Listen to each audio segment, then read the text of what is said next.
Hey guys, Vicki Lemons here and welcome to my channel.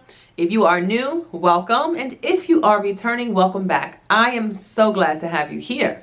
Today we're going to talk about how to turn that bitter into sweet, how to turn that mess into your message.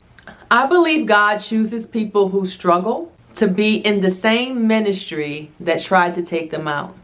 Let me explain. It's like someone who is a drug addict and they get clean and sober, and then they become a drug counselor and they help many other people become clean and sober. If I'm someone who has never done drugs and I'm trying to help someone who has a drug addiction and I do help them, who does the glory go to? To that person, right? But if you were in that struggle and you knew what it took to get out that struggle, and you knew only by the grace of God did you come out, you will then fuel that into the people you come across, so that who gets the glory? God.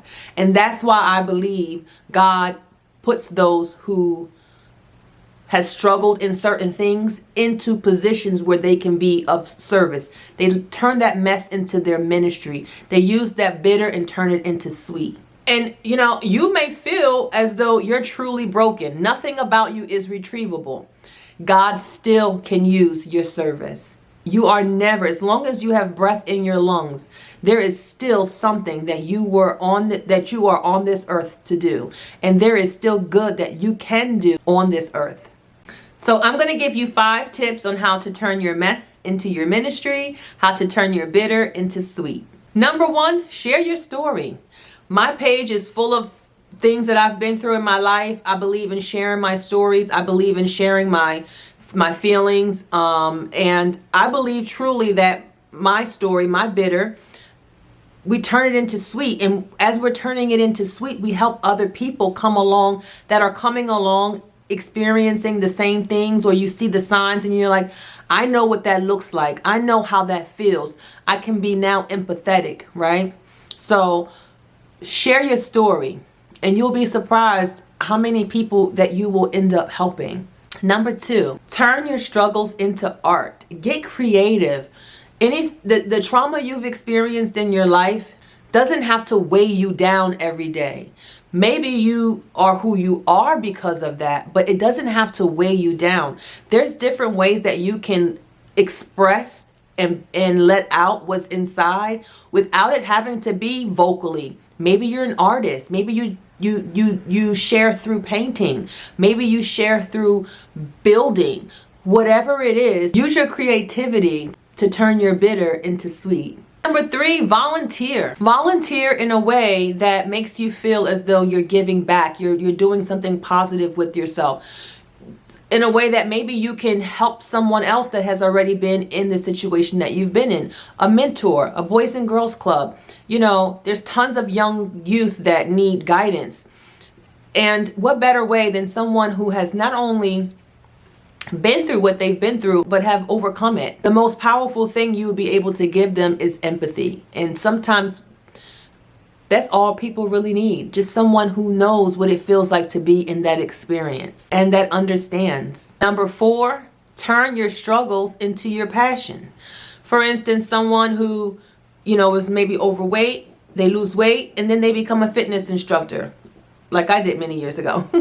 But that's one of the ways that you can turn your mess into your ministry. You can turn your bitter into sweet.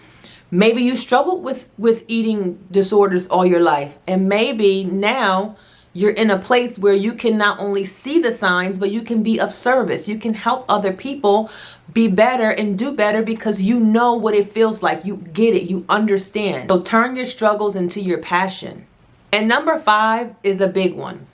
You got to be vulnerable.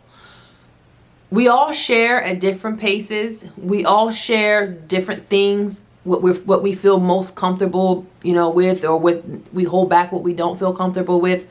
However, being vulnerable allows us to reach that inner peace of our mind, that inner peace of our soul, of our spirit, that we would never reach if we just pretending, if we're just surface. We have to be vulnerable enough to address the things that truly hurt us. And you address those things either with your therapist or, a counselor or some sort of counsel. And you start working those things out. And that's how you're going to turn your mess into your ministry. You're going to be vulnerable and open about the things with a trusted person, with the things that really affect you, the things that keep you from thriving, the things that make you feel stuck. And then once we do the work that we need to do on ourselves, and then now we can be the person for other people that they need us to be. But first we have to be vulnerable, and we have to say, hey, this is what happened to me. This is what I feel about it. This is how it's changed me. This is who I am. This is why I am. This is why I do the things I do now. And start working on those things. And as you start working on those things, your mess will become your ministry. Your eyes will be open to the service of what you can do versus the trauma that was done to you. So, as always, guys, I hope this message has helped. I hope I've given you some tools to help you turn your mess into your ministry, to help you use your bitter to make life sweet. And I thank you for watching. And don't forget to like and subscribe. God bless.